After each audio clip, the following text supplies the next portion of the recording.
Welcome back, everyone. Michael here with Offshore Citizen. Today we're going to be discussing a really important thing about transparency and opaqueness in the banking system, how your money might not be safe and you wouldn't even know it, and how there's actually a reasonable alternative from a purely risk-based perspective, which is in crypto. And we're going to talk about how that goes based on a conversation that I was having with a banker friend about a week ago.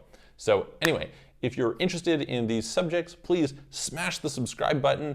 Make sure you hit the notification bell so you don't miss out on the notifications to get updated on when future videos get posted. Definitely, if you like the video, click the like button. And if you're interested at all in these topics, right? So international investing, asset protection, reducing your tax to as low as legally possible, hopefully close to zero, residencies, citizenships, additional passports, etc. Reach out to me. You can book a call, clarity.fm/Michael Rosmer. There's a link below. You can check out all of our other videos. We got a ton of them. And let's dive into the subject. So this was something that I thought was quite interesting that came up from a conversation. I was meeting with a banker friend. He's a commercial banker. And he was talking about working with different clients at this point in time, what's been going on in the economy, and looking at kind of government pressure around bank balance sheets and how there's actually some really bad things going on with a bunch of the banks. And that the government was pressuring them to use things like off-balance sheet operations and fancy accounting to basically cover that over, okay? This is a really big problem, and it's something that I think is actually a really strong reason to believe in crypto, okay? Not necessarily purely from a asset perspective, but it's just really easy to understand, okay? Let's just kind of consider. You have no idea what the bank's assets are.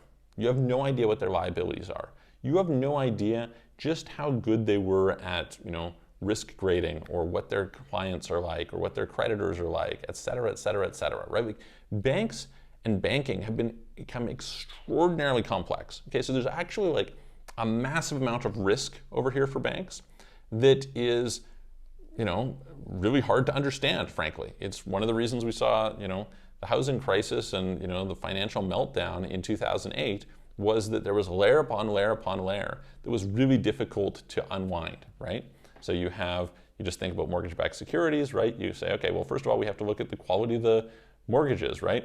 Which is partially based on the mortgage terms, it's partially based on the property itself, it's based on, who the borrower is, then you have to look at the financial system and the financial environment that person exists in. Assessing mortgage risk is pretty challenging, right?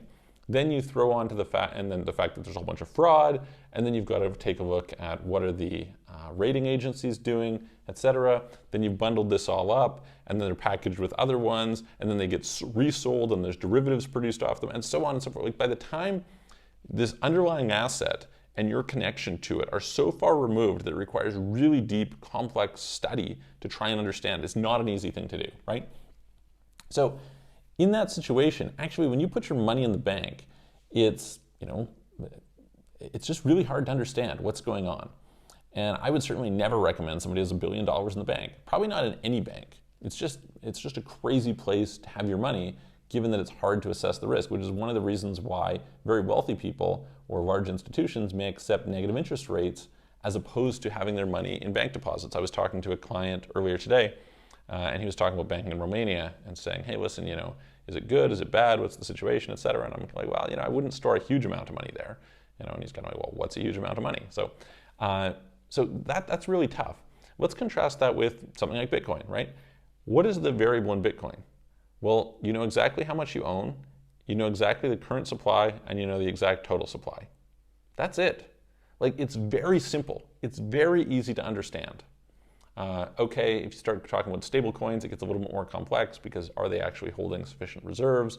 What about the stability of those reserves, et cetera? That's a little bit different. But when we're talking about something like Bitcoin, it's very, very clear. It's very easy to understand.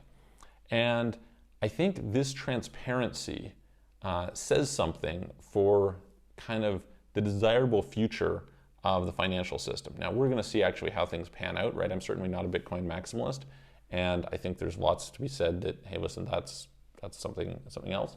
But why I think this is worth bringing up is to emphasize to you how important it is when you're choosing to structure yourself where you put your assets and where you put your trust. And so I'll give a really quick assessment that I do. So some people come to me and they say, hey, listen, is there deposit insurance? Now, usually I think if you need deposit insurance, you're probably in the wrong situation. Now, the truth is, I know some people who had to cash in on deposit insurance not too long ago in Montenegro when a couple of the banks there went down. So, if you're going to play in that game, it is a factor, right? Certainly in Cyprus when they had, I think it was 2013, when their banks crashed and there was all these issues, that was another example. So there is something to be said for that. But when I'm assessing bank risk, and I've gone through and read bank financials and looked over their annual filings, et cetera, these things it's very difficult, even in that case, to get a good sense. So what I usually look at is other factors, such as the broad systemic safety net for these institutions. Okay, so let's look at the US as a simple example. So in spite of the fact that the US actually had a lot of bank failures, and yes, they do have FDIC insurance, but the truth is, depositors don't lose money in banks in the US. And part of the reason for this is that it's not a single entity. There's a whole system of banks. And when one fails, somebody else comes in and buys them up. So I'll give you a specific example. In 2008, Washington Mutual went bankrupt. Okay, so I had lived in Seattle in 2002, and I had a Washington Mutual account. I wasn't keeping any money there anymore, but basically the bank that I had money in back in 2002 when I was living there for a year had gone under.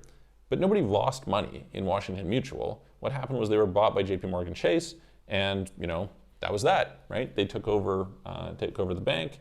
I'm sure some of the creditors probably lost money in terms of shareholders, et cetera, or bondholders. Some of those people might have lost money, but depositors did not. And so I look at that as one factor. The next factor I look at is who has incentive to make sure that bank is solid. Okay. So the problem with a lot of these offshore banks, somebody will come to me, like I had somebody presenting like, oh, Bank of Nevis, or one of these offshore banks in Belize or something like this. And I'm like, this is a terrible idea. Why is this a terrible idea? Because nobody has an incentive to make sure that these depositors keep their money, right? It's not even recognized as a domestic bank, okay? It's certainly not, the international community definitely doesn't care. Whereas if I have my money in Bank of America or Chase or TD or Barclays or HSBC or DBS or something like this, the reality is you can say whatever you like about the credit ratings, et cetera, of them. This is where politicians have their money. This is where very wealthy people, lobbyists, major corporations, et cetera, have their money. Do you think that they are going to let those banks go under when they have the ability to print money and bail them out? Very unlikely. Very, very unlikely. So your stability when you're in institutions like that is backed up not just by the institution, but by this broad system. And thankfully for that, because probably a lot of people would have lost a lot more money if that wasn't the case. That being said, even when I have that kind of protection, I'm like, you know what? Like, I would much rather be in a situation where I can know what I have and not have to try and wade through this ambiguousness. This is one of the reasons why I did a video recently on something like real estate, right? Look, if I own a piece of real estate, I know what I own. Somebody was commenting about REITs versus real estate, and REITs can be a perfectly decent investment. But the reality is that I don't know what I own when I have a REIT, right? I own a share of something. Okay, they could go and leverage it up, they could go and mismanage it, they could, whatever could happen. And how do I know, right? Whereas if I own a piece of property, I know I own a piece of property. Yes, somebody concedes it, just like somebody can steal the jewels from my safe or whatever else. But I think that being closer to the information, closer to the problem, etc., is a useful basic philosophy in life. So anyway, I hope that's helpful. I hope it gives you kind of some sense about how the world of crypto actually can make much more sense, be much more trustworthy, etc., than something like the traditional banking system. Not because of any insane conspiracy or something like that, but like because of solid, just like transparency. And that's a bullish case that you can take for whether you want to go and invest in that. So anyway, hope that helps. If you enjoyed the video, please give it a thumbs up. If you didn't, please tell me in the comments. If you haven't already, smash the subscribe button. Click the notification bell so you don't so you don't miss out on any of the videos that we put out. And if you're interested in these topics at all, if you're interested in lowering your tax to the lowest legal amount of tax possible, asset protection, citizenships, residencies, forming companies, opening up bank accounts, international investing, international hiring, etc., please reach out to us. You can book a call with me, clarity.fm/Michael Rosmer. There's a link below, or you can visit our websites, offshorecitizen.net, offshorecapitalist.com. I'm going to see you guys on the next video.